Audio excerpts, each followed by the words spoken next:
info and knowledge dito sa mga nangyayaring ito. Kasama natin on Zoom, Attorney Francis Saturnino Juana. Attorney Francis, good morning. Peter at Rica sa programang Balita Patan. How are you doing, sir? Hi, oo, magandang umaga sa inyo. Hi, Attorney. Thank you. Para nasa airport si Attorney. Ang gara naman talaga ng background ni Attorney. Salamat po. Sir, marami po ang nagtatanong, no? Pamahal ng pamahal ang presyo ng kuryente. Pag tinignan mo ang bill mo, hindi na namin maintindihan ano nga po ba yung mga nandito na nakasulat na fees na kami ang nagbabayad. Patas pa po ba na ang mga consumer natin ang nagbabayad ng mga fees na ito na dapat sana yung mga electric power companies? Yung mga singil na ipinapataw ng ating mga kumpanya ng kuryente, nahati yan sa dalawa. Ito yung mga singil na ang nakukubra ay napapapunta sa kanila at yung mga singil na kanilang sinisingil lamang sa mga customer niya pero ibinabayad din sa ibang mga kumpanya tulad ng generation, transmission at mga buwis.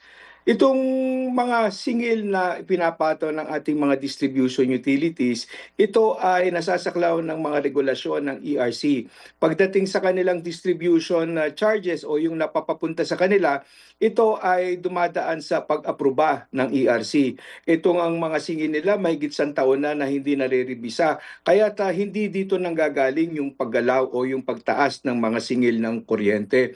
Nanggagaling karaniwan doon sa mga bypassable charges tulad ng generation, transmission at mga buwis. At iba pang mga charges tulad ng universal charge, feed-in tariff allowance at GEA allowance. Itong mga bypassable charges naman na ito, may kanya-kanya mga basihan kung bakit ito nasisingil ng ating mga distribution utilities. Ang mga singil na ito, karaniwan ay uniform para dun sa ibang mga singil tulad ng universal charge at feed-in tariff at GEA allowance. Pero yung iba naman ay pabago-bago tulad ng generation charge at transmission, depende yan kada ating distribution utility. Kaya't nagkakaroon din ng pagkakaiba-iba ang total na retail rates o yung pangkalahatang singil ng ating mga distribution utilities kasama na yung ating mga electric cooperatives. Opo. Pero attorney, di po ba nakakadagdag din doon sa babayaran natin ang presyo kung magkano nakukuha yung kunyari coal o kaya diesel na ginagamit ng mga electric power companies? Oo, tama yan. Kasi nakakadagdag yan doon sa generation cost ng mga kumpanyang pinagkukunan nila ng kuryente. Kaya't iba-iba ang nagiging singil sa generation charge ng ating mga distribution utilities kasi iba-iba din yung mga kakontrata nila. Merong mga nakakakontrata with coal plants at kung tumaas ang presyo ng coal sa pamilihang pandaigdig ay tumataas din yung nasisingil sa kanilang generation charge.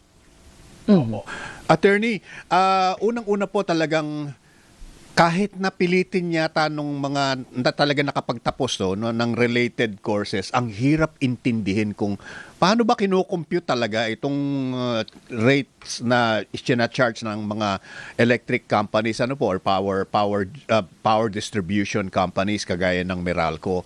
But let's start with magkano po ang rate per kilowatt hour ngayon ng Meralco?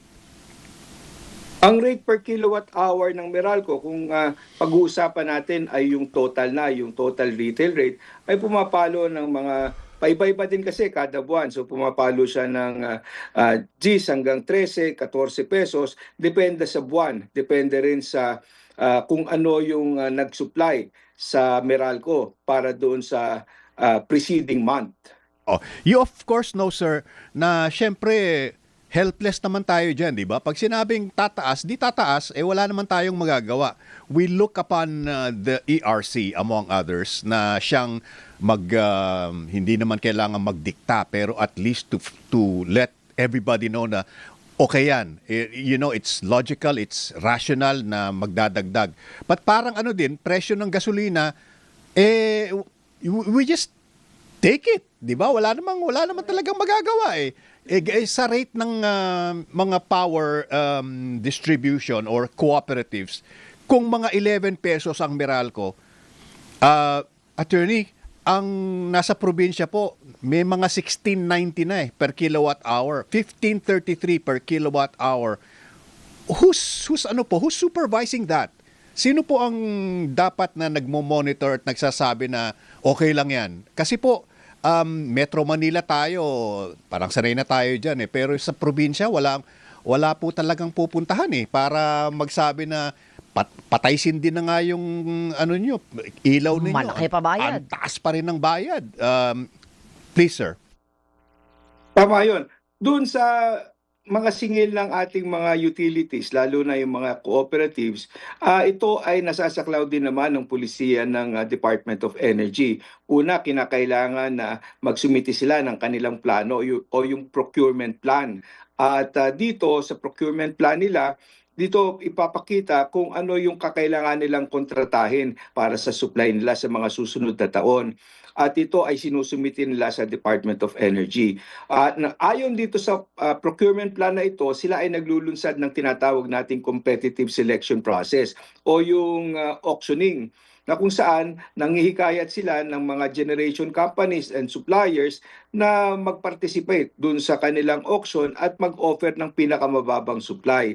Ito din ay sinusupervise ng Department of Energy at kung mayroong makukontrata, ayon dito sa competitive selection process, ang kontratang ito ay sinusumite sa ERC, inaaprubahan bago ito maimplementa. Ang nangyayari kasi, iba-iba rin kasi ang ating mga distribution utilities. Kapag ka sila ay kumukontrata, mayroong mga generation companies na gusto na mag-participate at mayroong mga generation companies na magpa-participate sila pero mas may premium o may kamahalan yung kanilang ino-offer na presyo. Ito ay dahil sa maraming kadahilanan. Una ay maaring dahil yung profile mismo nung demand o yung load. Ganito talaga ang magiging presyo ng kailangang isupply ng generation company, kaya't mas mahal. Pupwede rin naman na dahil dun sa credit profile nung distribution utility, medyo may risk involved na hindi makakabayad yung electric cooperative o distribution utility, kaya't mas mataas ang nagiging offer na presyo ng generation company. So ganun ang kalakaran sa merkado. Opo. Nagkakaroon tayo ng bidding at nagkakaroon ng kompetisyon kung sino ang gustong mag-supply sa ating mga distribution utility and at what price. Attorney Nino, we really appreciate yung explanation po ninyo but we honestly do not understand kung bakit wala man lang nagre-regulate nito. Somebody who will say, don't worry, we're on top of things, Yeah. hindi kayo masisingil ng sobra-sobra. Ng Meralco at ng iba pang mga power distribution companies, ano po, yung mga electric cooperatives. We are not getting that feeling, sir, na somebody's monitoring. On the contrary po, sobra-sobra nga ang nagiging monitoring natin pagdating sa procurement ng ating mga distribution utilities. Gaya ng nasabi ko, yung procurement plan ay sinusumite sa Department of Energy. Sa tuwing maglulungsad ng competitive selection process, ito ay dumadaan din. Ang TOR o yung terms of reference ay dumadaan din sa Department of Energy. At pagdating naman sa ating mga electric cooperatives, ito ay binubusisi din ng ating NEA. At matapos makapangontrata ng ating distribution utility, ang kanilang kontrata ay sinusumite sa ERC para aprubahan yung kanilang pinasok na kontrata at yung presyong lumabas doon sa competitive selection process. So napakaraming level ng monitoring, ng supervision. Kaya lang ganyan po talaga ang industriya ng kuryente. Pabago-bago, buwanan ang nagiging singil kasi ang ating mga distribution utilities, hindi lang naman isa ang pinagkukunan nila. Maaaring mayroon silang multiple na kakontrata, so depende rin sa nomination ng mga kontratang ito kung ano ang magiging pinal na generation rate para sa buwan na nadaan. Ganun din, mayroon din mga pagkakataon na hindi makapagsusupply sa kanila yung kanilang kakontrata dahil naka-outage yung planta at kakailanganin na bumili noong distribution utility sa wholesale electricity spot market. Pagdating naman doon sa pamimili niya sa wholesale electricity spot market, mayroon tayong metodolohiya kung paano na itatakda ang singil dito. At itong metodolohiya na ito na tinatawag nating price determination methodology ay dumaan din sa pag-aproba ng ERC. At Opo. ito ay nakabatay sa WESM rules na inaprubahan din naman ng Department of Energy. It's just we get where you're coming from, attorney, no. Ang tinitinan lang po namin dito is even if meron tayong competitive bidding na tinatawag katulad po ng sinabi ninyo, ang mahal pa rin. Bakit po parang kahit may bidding, ang taas pa rin ng mga starting na pinanggagalingan. Kaya pagdating po sa atin, ay malaki pa rin po yung ating babayaran. Especially if kukuha tayo ng sa WESM na alam po natin ay magkakaroon pa ng patong doon sa current na binabayaran natin. Is there a way na mapapababa pa po natin yung mga existing na bayaran natin? Katulad na lang po na ginagawa natin na metering system kapag ang bahay ninyo ay merong sarili ninyong green energy. Di po ba? May sarili kayong solar panel. How do we go about this, attorney? May paraan bang maipababa pa natin lalo? Una po, konektado lahat yan. Kung gusto natin pababain ang ating presyo ng kuryente, kailangan makapanghikaya tayo ng pamumuhunan na sa additional capacity na kakailanganin. Kasi nga, supply and demand, kung mas mataas ang iyong supply, sobra-sobra, mas magiging maigting ang kompetensya. Pero paano naman tayo makapanghihikayat ng pamumuhunan kung sasabihin natin na hindi kayo maaaring makapaningil nung naayon sa inyong gastos. So kailanganan din na bigyan ng assurance na magkakaroon ng recovery ng reasonable cost ng ating mga namumuhunan at ng reasonable return nang sa ganun ay patuloy silang mamuhunan. Ngayon, pagdating naman sa mga ibang programa na available din naman at within our control, na gaya ng nasabi, meron nga tayong mga programa tulad ng net metering, kaya't yung mga ibang may kakayahan na makapag-install ng solar facility sa kanilang mga bubong, maaari nilang gawin ito. At sa pamamagitan nito, mas mapababa nila ang kanilang pangangailangan kuryente na kukunin sa kanilang mga distribution utilities at hindi na sila mangangailangan ngayon na magbayad nitong mga pagtaas kung meron mga pagtaas sa ilang mga buwan. Opo. Alam naman po natin no, na we're trying to go green energy, no? Nagkaroon pa nga tayo ng movement, if I'm not mistaken, last year, no, mid of last year, na pinayagan na ang 100% ownership ng green energy for foreign companies dito sa ating bansa. Meron po bang mga tumanggap nitong offer na ito at nagsimula na po ng pagtayo ng green energy farming para magkaroon naman po ng karagdagang supply ang ating kuryente sa Pilipinas? Opo, sa pagkakaalam ko, marami na rin kumpanya po ng renewable na masigit sa 60% ang pagmamayari ng mga banyaga ang pumapasok na rin at namumuhunan sa ating renewable energy industry. At sila ay nahikayat dahil na rin sa mga programa ng pamahalaan tulad noong Green Energy Auction at Feed-in Tariff at Renewable Portfolio Standard na kung saan naman bagamat ang kuryente ng renewable, kung ito ay naitayo na at magge-generate, syempre mababa ang cost niyan, ang kanyang marginal cost kasi halos zero dahil wala siyang fuel. Subalit, para mo maitayo yan, kailangan mong gumastos yung mag-invest sa capital expenditure para makapagpatayo ng planta. At para mahikayat ang investment sa ganitong pagpapatayo ng mga plantang renewable, kakailanganin mo ang mga programang tulad ng Green Energy Auction na nasabi ko, at para naman mabayaran yung capital cost or ma-insure ang bayad dito, nagkakaroon din tayo ng ibang mekanismo para matugunan ito. Ito nga yung Green Energy Auction Allowance na aming inaprubahan upang masingil starting this year. Attorney Nino, yung pong mga solar panels, maraming mga kumpanya nagbebenta niyan. Nagkaroon na po ba ng pag-aaral ang ERC kung saan yung napakabilis ng pagtaas ng mga gumagamit ng solar panels sa iba't ibang mga probinsya? Because palagay ko po, symbolic yun na talagang mataas ang rates kung saan mang probinsya yan. Kaya sila kapit sa patalim o magpalagay na tayo ng solar panels. And sir, may I also add na ang hirap mag-apply kung ikaw ay may solar panels, ang hirap mag-apply ng net metering sa ilang mga kooperatiba. Your reaction please, sir. Pagdating po dun sa pag-aaral, nakikita natin yung bilang ng mga nagsisipag-apply ng mga net metering na Certificate of Compliance dahil ito ay dumadaan din sa ERC. At nakikita natin na dumadami hindi lamang doon sa franchise area ng Meralco o sa mga urban centers, pati na rin doon sa mga kanayunan sa mga probinsya dahil na nga din sa pagbaba ng cost ng mga solar panels at pagkakaroon ng insentibo dahil tumataas nga ang presyo ng kuryente.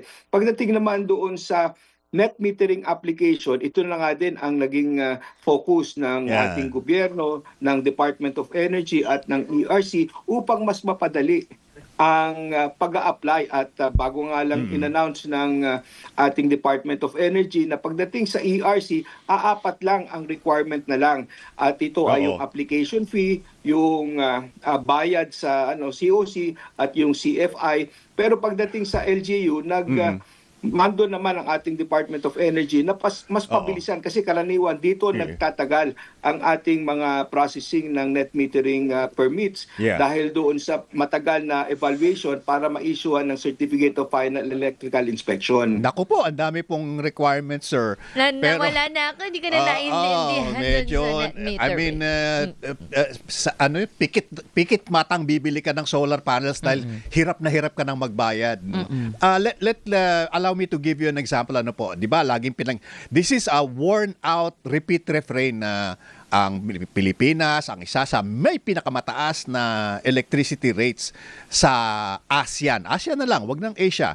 Opo. Kung ang sinasabi natin ay mga 11 hanggang 14 tayo dito sa Meralco at may mga 17 pesos per kilowatt hour sa probinsya.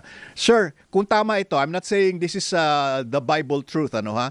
Ang Vietnam po ay 2,200 Vietnamese dong per kilowatt hour, translated to about 4 pesos and 53 centavos. Wala, mga 5 piso as against 11 pesos. Don't you think na aside from all the efforts that we're doing sa ERC and perhaps DOE, malayo pa po tayo dun sa competitive rates in terms of power po? Pagdating po sa comparison ng mga singil natin sa ibang mga bansa, hindi talaga naman ito apples to apples dahil tayo ay nag-adapt ng pulisiya na i-reflect sa singil yung true cost talaga noong supply ng kuryente. Di tulad sa mga ibang bansa, upang maging competitive ang kanilang mga industriya, ay nagbibigay pa rin ng subsidiya. Hindi lang doon sa presyo ng kuryente nila, pati na rin doon sa mga inputs para sa paglikha ng kuryente. Katulad na ng mga tax exemptions or subsidies pagdating sa fuel cost nila. Tayo, wala kasi tayong ganon. Ang sa atin pa nga ay binubuhisan pa natin yung ating singil ng kuryente, kaya't nakadadagdag din ito sa overall na retail rates na ipinapataw sa ating mga consumers. On the alternative naman, po pwede rin naman na mag-adapt ng ganito kaparehas na pulisiya ng pagbibigay ng subsidy. Pero ito ay sakop na ng kapangyarihan ng ating Department of Finance. Alright, Ayun. sige po. Medyo kailangan natin talaga tong tutukan sana, attorney, para hindi ganun kataas yung bayad. Makahinga-hinga naman tayo dun Oo. sa